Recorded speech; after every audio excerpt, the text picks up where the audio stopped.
नमस्कार, मैं सिर्फ doctor Sanju Singh. Welcome to my YouTube channel. आज मैं बात करने वाली हूँ जो हम लोग की सबसे कॉमन प्रॉब्लम है, बच्चों से लेकर बड़े तक सब इससे अफेक्ट होते हैं, और वो है ओबेसिटी यानी कि मोटापा। तो आज मैं डिटेल में बताऊँगी ओबेसिटी क्या होता है, इसको मेजर कैसे कर सकते हैं, साथ में इसके रीजंस क्या होते हैं, और कुछ प्रिवेंटिव टिप्स बताऊँगी जिनसे आप अपना वेट कम कर सकते हैं। साथ में कुछ होम्योपैथिक मेडिसिन बताऊंगी जिनसे आप बिना किसी साइड इफ़ेक्ट के अपना वज़न कम कर सकते हैं। तो इस वीडियो को आप लास्ट तक ज़रूर देखिएगा, ये आपके लिए बहुत ही ज़्यादा बेनिफिशियल होने वाला है। चलिए वीडियो को स्टार्ट करते हैं। अगर आप इस चैनल पर नए हैं, पहली बार मेरा वीडियो देख रहे हैं, तो चैनल को सब्सक्राइब ज़रूर कर दीजिएगा और बेल आइकन को प्रेस कर दीजिएगा, जिससे जैसे मैं कोई नई वीडियो डालूँगी आपको नोटिफिकेशन मिलती रहेगी। तो सबसे पहले अब मैं बात करती हूँ ओबेसिटी के बारे में। ओबेसिटी यानी मोटापा क्या होता है? जब हमारे शरीर में फैट्स बहुत ज़्यादा बढ़ जाते हैं, जगह जगह डिपॉजिट हो जाते हैं और हमारा वेट इतना गेन हो जाता है कि जिसकी वजह से हमारी नॉर्मल लाइफ स्टाइल में डिफ़िकल्टीज आने लगती हैं। इसकी वजह से बहुत सारी दिक्कतें आने लगती हैं। उस कंडीशन को हम ओबेसिटी बोलते हैं। इसकी वजह से क्या क्या दिक्कतें हो सकती हैं शॉर्ट टर्म में, जैसे कि ब्रेथलेसनेस, यानी अगर आप चल रहे हैं तो आपको सांस फूलने की दिक्कत होने लग जाती है, स्नोरिंग की प्रॉब्लम आने लगती है यानी खर्राटों की, या फिर स्लीप अपनिया, मतलब सोते सोते एकदम से आपको सांस लेने में तकलीफ़ होने लग जाती है। साथ में आप में एनर्जी बहुत कम रहती है, पूरे दिन आपको ऐसा लगता है कि आप में कोई एनर्जी नहीं है काम करने की, जबकि आपका वेट काफ़ी ज़्यादा होता है। इसके अलावा लॉन्ग टर्म में हाइपरटेंशन या ब्लड प्रेशर की समस्या, टाइप 2 डायबिटीज़ की प्रॉब्लम, कुछ कैंसर की प्रॉब्लम आ सकती है, जैसे कि पेट के कैंसर हो गए, ब्रेस्ट कैंसर हो गया, इंडोमेट्रियल कैंसर हो गया, इनकी प्रॉब्लम्स देखी जाती। साथ में डिप्रेशन भी होता है अगर आप में वेट ज़्यादा है। अगर आप में वेट ज़्यादा है तो भी डिप्रेशन हो सकता है। साथ में अगर आपका डिप्रेशन है तो उसकी वजह से भी वेट ज़्यादा हो सकता है। इसके अलावा और भी बहुत सारी कंडीशंस में आप प्रोन हो जाते हैं अगर आपका वेट ज़्यादा है या ओबेसिटी है आपको। जैसे कि जॉइंट पेन यानी आर्थराइटिस, अगर आपको ज़्यादा वज़न है तो फिर इसकी वजह से जोड़ों में जगह जगह दर्द रहने लग जाता है। ये सारी चीज़ें आपको, अगर आपका वज़न ज़्यादा है तो होने लग जाता है। अब हम कैसे जानेंगे कि हम ओबीज हैं या नहीं, कैसे मेजर करेंगे? तो सबसे जो इफेक्टिव होता है बॉडी वेट को मेजर करने का तरीका, वो है BMI, बॉडी मास इंडेक्स। तो इसमें क्या करते हैं कि आपके बॉडी वेट को हम आपकी हाइट के स्क्वायर से डिवाइड करते हैं, जिसमें बॉडी वेट जो होता है आपका किलोग्राम में होता है और आपकी हाइट जो होती है वो मीटर में होती है। उसके स्क्वायर से हम डिवाइड करते हैं। अगर आपका BMI लेस देन 18.5 आता है तो आप अंडर वेट हैं, और अगर 18.5 से लेके आपका 24.9 आता है तो आपका नॉर्मल वेट है। अगर 25 से लेके 29.9 तक आता है तो आप ओवरवेट है, और अगर मोर देन 30 है तो आप ओबीज कैटेगरी में आते हैं। तो इससे आपको बेसिकली पता चल जाता है आप किस कैटेगरी में हैं। लेकिन कुछ लोगों में ऐसा देखने को मिलता है, जो एथलीट्स होते हैं या फिर जो ज़्यादा वर्कआउट करते हैं, उनमें मसल वेट ज़्यादा होता है। तो अगर उनका BMI 25 के अबव भी है तो उनको हम ओबीज नहीं मानते हैं, क्योंकि उनमें मसल वेट है, फैट वेट नहीं है। अब हम जानते हैं कि इसके कॉजेज़ क्या क्या होते हैं, किन कारणों से हमारा वज़न बढ़ता है। सबसे पहला होता है अनहेल्दी ईटिंग, मतलब एक तो हम ओवर ईटिंग करते हैं, उसके बाद अनहेल्दी, ज़्यादा हम कैलोरी इनटेक करते हैं, junk food, oily, fried, pizza, burger, chow mein, यही सब खाते हैं। और इसके बाद जो हमारा एनर्जी का इक्वेशन है, जो हमें जितना कैलोरी इनटेक कर रहे हैं उसको हम उतना बर्न नहीं कर रहे हैं, इसकी वजह से हम गेन कर जाते हैं, साथ में हम प्रोन हो जाते हैं डिजीज़ के भी।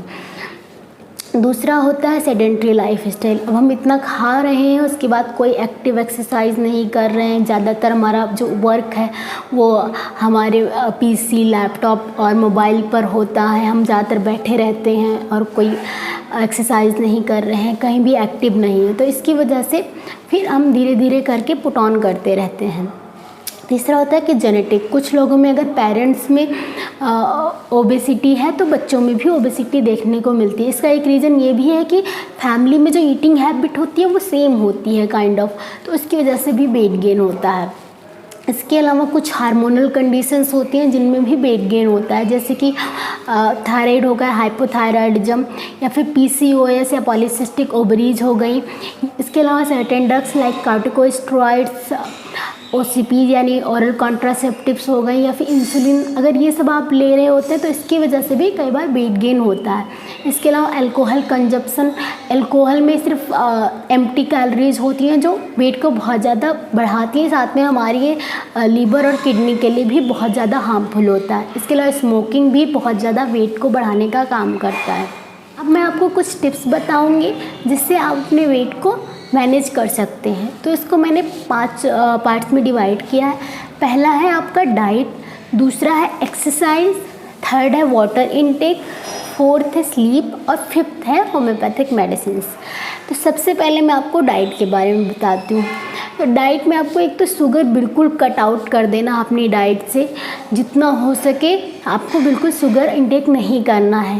सबसे ज़्यादा इम्पॉर्टेंट है जो आप कोल्ड ड्रिंक और ये केक, पेस्ट्री, ये सब चीज़ें लेते हैं, ये तो आपको बिल्कुल भी नहीं लेना है।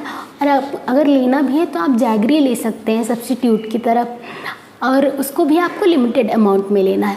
दूसरा होता है कि आपको एक फूड पिरामिड होता है, उसको फॉलो करना होता है, जिसमें आपको जो फूड पिरामिड का बेस होता है उसमें आपको तरह तरह की वेजिटेबल और फ्रूट्स से फिल करना है। फिर आपको दूसरे नंबर पे रखना है अनाज को, होल ग्रेन्स हो गए, पल्सेस हो गए। थर्ड लेयर होती है पिरामिड की, उसमें आपको रखना है, अगर आप नॉनवेज खाते हैं तो फिर नॉन वेजिटेरियन फूड्स हो गया, या फिर dairy products, low fat, milk, yogurt, cheese, paneer, ये सब चीज़ें रखनी है। जो आपका एपेक्स होता है पिरामिड का, वहाँ पे आपको रखना है गुड फैट और साथ में थोड़ा शुगर। तो ये चीज़ें आपको मैनेज करके रखना। अगर आप इस तरीके से अपनी डाइट लेंगे तो आप बहुत जल्दी बहुत अच्छे तरीके से, हेल्दी तरीके से वेट लूज कर पाएंगे। अब कुछ लोग को देखा गया है कि वो वेट लूज करने के लिए क्या करते हैं कि बहुत ज़्यादा क्रैश डाइटिंग स्टार्ट कर देते हैं, स्किप कर देते हैं मील। अगर आप ये करेंगे तो आपको न्यूट्रिशनल डिफिशियंसीज हो जाएंगे, फिर उसके कॉम्प्लिकेशंस आएंगे, हेयर फॉल होगा, या फिर आपकी स्किन अनहेल्दी लगने लगेगी, आप एज्ड लगने लगोगे। इसके बाद दूसरा है आपको एक्सरसाइज करना है। आपको एक्सरसाइज करना बहुत ज़रूरी होता है। जितना कैलोरी आप इनटेक कर रहे हैं, अगर आप बर्न नहीं करेंगे तो आप वेट गेन कर ही लेंगे। इसके लिए आपको डिफरेंट टाइप के एक्सरसाइज, एरोबिक्स हो गए या फिर ब्रिस्क वॉक हो गया, ये सब चीज़ें आपको करनी है। योगा कर सकते हैं आप, मेडिटेशन कर सकते हैं, मतलब डेली कुछ ना कुछ अलग एक्सरसाइज कीजिए। अपनी मसल्स को एकदम सरप्राइज़ कीजिए, जिससे आप जल्दी वज़न कम कर पाएंगे। अब आपको ये रेगुलर करना है। साथ में जब आप थोड़े जैसे आपको हैबिट होने लगे एक्सरसाइज की, तो आप उसमें धीरे धीरे करके स्ट्रेंथ ट्रेनिंग वगैरह, जैसे प्लैंक हो गया, पुशअप्स हो गए, ये सब भी ऐड कर सकते हैं, जिससे आप बहुत जल्दी बहुत अच्छा वेट कम कर पाएंगे। साथ में आप अपनी बॉडी को टोन भी कर पाएंगे। अब थर्ड होता है कि आपको अच्छा सा वाटर इनटेक रखना है अपना। 3 से 4 लीटर पानी आपको डेली ज़रूर कंज्यूम करना है। इसके अलावा फोर्थ है आपके स्लीपिंग पैटर्न। अगर आपका स्लीपिंग पैटर्न अच्छा नहीं है, आप रात के 3-3, 4-4 बजे तक जग रहे हैं, तो आपको फिर रात में भूख लगेगी और अनहेल्दी स्नैकिंग करेंगे, और फिर आपको वेट को पुट ऑन करने में हेल्प करेगा। अब हमारा जो फिफ्थ आता है वो है होम्योपैथिक मेडिसिन। अगर आप ये सारी चीज़ें कर रहे हैं, अच्छी डाइट ले रहे हैं, एक्सरसाइज भी कर रहे हैं, फिर भी आपका वेट कम नहीं हो रहा, तो उसमें होम्योपैथिक मेडिसिन बहुत ही ज़्यादा इफ़ेक्टिव होती हैं। इसमें सबसे पहली मेडिसिन है फाइटोलक्का वेरी मदर टिंचर। फाइटोलक्का बहुत ही इफ़ेक्टिव मेडिसिन होती है, फैट कटर होती है, और अगर आपको वेट गेन की वजह से जोड़ों में दर्द रहता है तो उसमें भी बहुत इफ़ेक्टिव होती है। साथ में अगर आपको वेट की वजह से इनफर्टिलिटी की प्रॉब्लम आ रही है तो उसमें भी बहुत इफ़ेक्ट करती है। हमारी दूसरी मेडिसिन है फ्यूकस बेस। फ्यूकस बहुत ही इफ़ेक्टिव मेडिसिन होती है अगर आपको हाइपोथायराइडिज्म है या फिर आपका मेटाबॉलिज्म स्लो हो गया है, साथ में अगर आपको कॉन्स्टिपेशन रहता है तो भी बहुत ही अच्छा काम करती है। हमारी थर्ड मेडिसिन है कैलकेरिया कार्ब 30 पोटेंसी।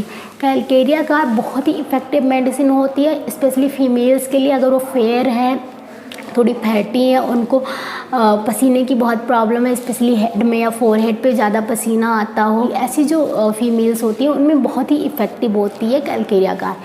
हमारी फोर्थ मेडिसिन है ग्रेफाइटिस बहुत ही इफ़ेक्टिव मेडिसिन है उन फीमेल्स के लिए जिनके पीरियड्स जो होते हैं इरेगुलर होते हैं या फिर जिनमें मेनोपॉजल की प्रॉब्लम आ रही है, उनके लिए बहुत ही इफ़ेक्टिव है। अगर वो वेट पुट ऑन कर रहे हैं या फिर अगर आपको प्रेगनेंसी के बाद बहुत ही ज़्यादा वेट हो गया है और उसकी वजह से दिक्कत आ रही है, तो भी बहुत इफ़ेक्टिव मेडिसिन होती है ग्रेफाइटिस।